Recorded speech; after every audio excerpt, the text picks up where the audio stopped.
வழங்குறதுல ரொம்ப பெருமைப்படுறேன்.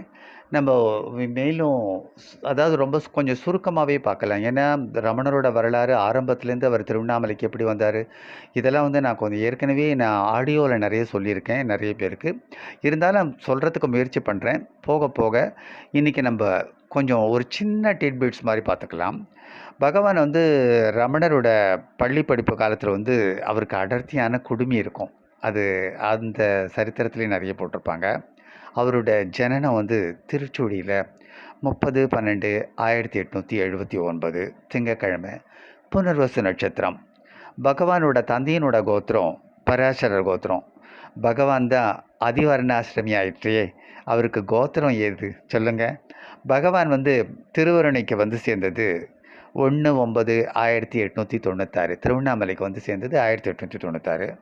பகவான் வந்து மதுரையில சித்தப்பா சுப்பையர் வீட்ட